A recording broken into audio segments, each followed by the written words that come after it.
ಎಲ್ಲಿ ಹುಟ್ಟಬೇಕು ಅನ್ನೋದು ನಮ್ಮ ಕೈಲಿರಲ್ಲ. ಎಲ್ಲಿಗೆ ಹೋಗಿ ಮುಟ್ಟಬೇಕು ಅನ್ನೋದು ಮಾತ್ರ ನಮ್ಮ ಕೈಲಿರುತ್ತೆ.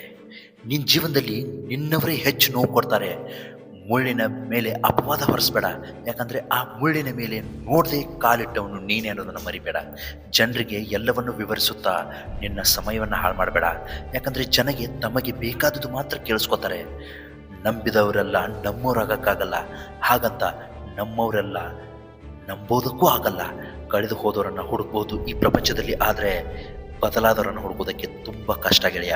ಜಗತ್ತಿನಲ್ಲಿ ನೀನು ಖುಷಿಯಾಗಿರಬೇಕು ಅಂದರೆ ಯಾರಿಂದಲೂ ಏನನ್ನು ಬಯಸಬಾರ್ದು.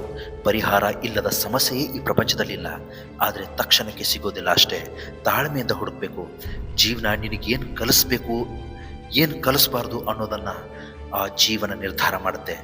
ಜೀವನ ನಿನಗೆ ಕಲಿಸೋದಿಷ್ಟೇ ಗೆಳೆಯ, ಇನ್ನೊಬ್ಬರ ಕಷ್ಟಕ್ಕೆ ಆಗಬೇಕೇ ಹೊರತು ನೀನೇ ಇನ್ನೊಬ್ಬರಿಗೆ ಕಷ್ಟ ಆಗಬಾರ್ದು.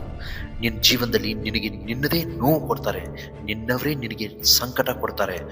ಬೇರೆ ಯಾರೂ ನಿನಗೆ ಕಷ್ಟ ಕೊಡಲ್ಲ, ನೋವು ಕೊಡಲ್ಲ. ಕಷ್ಟ ಕೊಡೋರೆಲ್ಲ ನಿನ್ನವರೇ ಆಗಿರ್ತಾರೆ. ನೀನು ಕಷ್ಟದಲ್ಲಿದ್ದಾಗ ನಿನ್ನ ನೋವುಗಳಿಗೆ ಸ್ಪಂದಿಸುವವರೇ ನಿನ್ನ ನಿಜವಾದ ಗೆಳೆಯರು, ನಿನ್ನ ನಿಜವಾದ ಸಂಬಂಧಿಕರು. ನಿನ್ನ ನೋವುಗಳಿಗೆ ಸ್ಪಂದಿಸದೇ ಇರೋ ನಿನ್ನವ್ರು ಇದ್ದರೆ ಎಷ್ಟು, ಸತ್ತರೆ ಎಷ್ಟು. ಅವ್ರಿಗೆ ನೀನು ಹಾಳಾಗೋದು ಅಂದರೆ ತುಂಬ ಇಷ್ಟ. ಅಂಥವ್ರ ಆಸೆಯನ್ನು ನೀನು ಈಡೇರಿಸ್ಕೊಳ್ಳೋದಕ್ಕೆ ಬಿಡಬೇಡ. ನೀನು ನಿನ್ನ ಕನಸುಗಳನ್ನು ಈಡೇರಿಸ್ಕೊಳ್ಬೇಕೇ ಹೊರತು ಇನ್ನೊಬ್ಬರ ಆಸೆ ಪಟ್ಟಿದ್ದನ್ನಲ್ಲ. ಜೀವನದಲ್ಲಿ ನೀನು ಒಂದು ಕೆಲಸ ಮಾಡು. ಒಂದು ಸಲ ದೊಡ್ಡ ಹೆಸರು ಖ್ಯಾತಿ ಗಳಿಸಿದ್ದೇ ಆದಲ್ಲಿ ನಿನ್ನ ಸನಿಹ ಕೂಡ ಬರೋದಕ್ಕೆ ಇನ್ನೊಬ್ಬರು ಭಯ ಪಡಬೇಕು. ಅಂತಹ ಸಾಧನೆ ನಿನ್ನಿಂದ ಬರಬೇಕು ಗೆಳೆಯ. ಸುರಿದು ಹೋದ ಮಳೆ, ಸರಿದು ಹೋದ ಬೇಳೆ ಮತ್ತೆಂದಿಗೂ ನಿನಗೆ ಸಿಗಲಾರದು. ಹಾಗಂತ ಅದರೊಳಗೆ ನೀನು ಕಳೆದು ಹೋಗಬಾರ್ದು. ಕೈಗೆ ಸಿಗಲಾರದ ನಾಳೆಗಳ ಚಿಂತೆಯನ್ನು ಬಿಟ್ಟು ಕಣ್ಣೆದುರಿಗಿರುವ ಈ ಕ್ಷಣಗಳಲ್ಲಿ ಬದುಕುವ ಸೊಗಸು ನಿನ್ನದಾಗಬೇಕು. ಕಾಡಿನಲ್ಲಿ ಹೂವಿನ ಸೌಂದರ್ಯವನ್ನು ಹೊಗಳೋದಕ್ಕೆ ಯಾರೂ ಇರಲ್ಲ, ಆದರೆ ಹೂವುಗಳು ಅರಳೋದನ್ನು ನಿಲ್ಲಿಸೋದಿಲ್ಲ. ಹಾಗೆ ನಮ್ಮ ಕೆಲಸದ ಬಗ್ಗೆ ಯಾರೊಬ್ಬರು ಹೊಗಳಿದ್ರು ಬಿಟ್ಟರು ನಮಗೆ ಯಾವುದೇ ಪ್ರಯೋಜನ ಆಗಲ್ಲ. ನಾವು ನಮ್ಮ ಕೆಲಸವನ್ನು ನಿಷ್ಠೆಯಿಂದ ಮಾಡ್ತಾ ಹೋಗಬೇಕು. ಬೆಟ್ಟ ಎಂದಿಗೂ ನಮ್ಮ ಮುಂದೆ ಬಾಗೋದಿಲ್ಲ, ಆದರೆ ಕಷ್ಟಪಟ್ಟು ನಾವು ಆ ಬೆಟ್ಟವನ್ನು ಏರಿದ್ರೆ ಅದೇ ನಮ್ಮ ಪಾದದ ಕೆಳಗಿರುತ್ತೆ. ಜೀವನ ಕೂಡ ಅಷ್ಟೇ. ನಮ್ಮ ಬಗ್ಗೆ ಕೆಟ್ಟದಾಗಿ ಮಾತನಾಡೋರು ಮಾತನಾಡಲಿ ಅಂತ ಅವರನ್ನು ನಾವು ಬಿಟ್ಟುಬಿಡಬೇಕು. ಅವರನ್ನು ಬಿಟ್ಟು ನಮ್ಮ ಕೆಲಸ ನಾವು ಪ್ರಾಮಾಣಿಕತೆಯಿಂದ ಮಾಡ್ತಾ ಹೋಗಬೇಕು. ನಾಳೆ ಅವರೇ ನಮ್ಮ ಪಾದದ ಕೆಳಗೆ ಬಿದ್ದಿರ್ತಾರೆ. ಕತ್ತಲೆಯನ್ನು ಮೀರಿ ಬೆಳಕು ನೀಡುವುದರಿಂದಲೇ ದೀಪಕ್ಕೆ ಬೆಲೆ. ಅದೇ ರೀತಿ ಕಷ್ಟಗಳನ್ನು ಮೀರಿ ಬೆಳೆದು ನಿಂತಾಗಲೇ ನಮ್ಮ ಬದುಕಿಗೊಂದು ಬೆಲೆ ಸಿಗುತ್ತೆ. ಯಾರಿಗ್ಯಾರೂ ಇಲ್ಲ ಗೆಳೆಯ, ನಿನಗೆ ನೀನೇ ಎಲ್ಲ.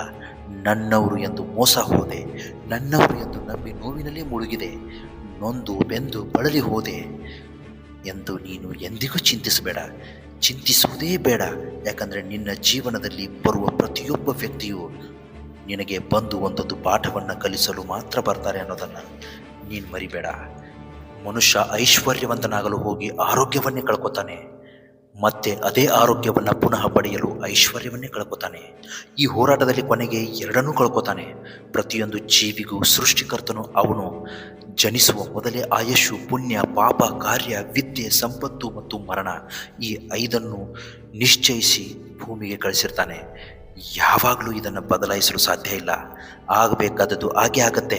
ನಮ್ಮ ಜೀವನದ ಪಾಪ, ಕರ್ತವ್ಯ, ಕರ್ಮಗಳನ್ನು ನಾವು ಮಾಡ್ತಾ ಹೋಗಬೇಕು. ನಾವು ನಮ್ಮ ಕೆಲಸವನ್ನು ಕಟ್ಟುನಿಟ್ಟಾಗಿ ಪ್ರಾಮಾಣಿಕವಾಗಿ ಮಾಡ್ತಾ ಹೋದರೆ ಆ ಭಗವಂತ ನಮ್ಮ ರಕ್ಷೆಗೆ ಬಂದೇ ಬರ್ತಾನೆ.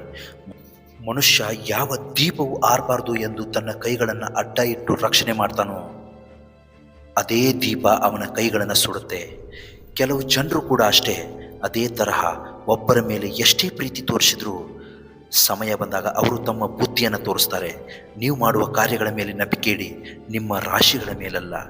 ಕೆಲವರ ಬಣ್ಣದ ಮುಖವಾಡಗಳು ಅವರ ಮಿತಿಮೀರಿದ ಕುಣಿತದಿಂದ ತಾನಾಗಿಯೇ ಕಳಚಿ ಬೀಳುತ್ತೆ. ನಾವು ಅವರನ್ನು ತಾಳ್ಮೆಯಿಂದ ಕುಣಿಯಲು ಬಿಡಬೇಕಷ್ಟೇ. ನಿನ್ನ ಪರಿಸ್ಥಿತಿ ಕೆಟ್ಟಿರುವಾಗ ಸಮಯ ಮತ್ತು ದೇವರನ್ನು ಬಲವಾಗಿ ನಂಬು. ಆಗ ನೋಡು, ಸಮಯಕ್ಕೆ ತಕ್ಕಂತೆ ನಿನ್ನನ್ನು ದೇವರು ಕಾಪಾಡೋದಕ್ಕೆ ಬಂದೇ ಬರ್ತಾರೆ. ಸಮಯಕ್ಕೆ ಕಲ್ಲನ್ನು ವಜ್ರವನ್ನಾಗಿಸುವ ಪರಿವರ್ತಿಸುವ ಶಕ್ತಿ ಇದೆ. ಪರಮಾತ್ಮನಿಗೆ ಭಿಕ್ಷುಕನನ್ನು ರಾಜನನ್ನಾಗಿಸುವ ತಾಕತ್ತಿದೆ. ಕಾಲಚಕ್ರದ ಮುಂದೆ ಎಲ್ಲರೂ ಒಂದೇ. ನೋಯಿಸುವವರಾಗಲಿ, ಪ್ರೀತಿಸುವವರಾಗಲಿ, ಬೈದವರಾಗಲಿ, ಬಯಸಿಕೊಂಡವರಾಗಲಿ, ತೆಗಳಿದವರಾಗಲಿ, ಹೊಗಳಿದವರಾಗಲಿ, ಮೇಲಿದ್ದವನು ಕೆಳಗಿಳಿಯಲೇಬೇಕು. ಇದು ಕಾಲಚಕ್ರದ ನಿಯಮ. ಮೈ ಡಿಯರ್ ಫ್ರೆಂಡ್, ನಿಂದಿಸಿದರೆ ನಿಂದಿಸಲಿ ಬಿಡು, ಆರೋಪಗಳನ್ನು ಹೊರಿಸಲಿ ಬಿಡು, ನೋಯಿಸಿದರೆ ನೋಯಿಸಲಿ ಬಿಡು. ಶಾಪ ಕೊಡ್ತಾ ಇದ್ದಾರಾ? ಕೊಡಲಿ ಬಿಡು. ಅವರಿಗೆ ಮನ ಬಂದಂತೆ ಕೂಗಾಡ್ತಾ ಇದ್ದಾರಾ? ಕೂಗಾಡಲಿ ಬಿಡು. ನೀನು ಮಾತ್ರ ಸುಮ್ಮನಿದ್ದು ಬಿಡು. ಅವರವರ ಬುಟ್ಟಿಗೆ ಅವರು ಹೆಗಲಿಗೆ ನೊಂದುಕೊಳ್ಳಬೇಡ. ನೀನು ಯಾವತ್ತೂ ನಿನ್ನ ಕೆಲಸನ, ನಿನ್ನ ಕಾರ್ಯವನ್ನು ಪ್ರಾಮಾಣಿಕತೆಯಿಂದ ಮಾಡ್ತಾ ಹೋಗು. ಫಲವನ್ನು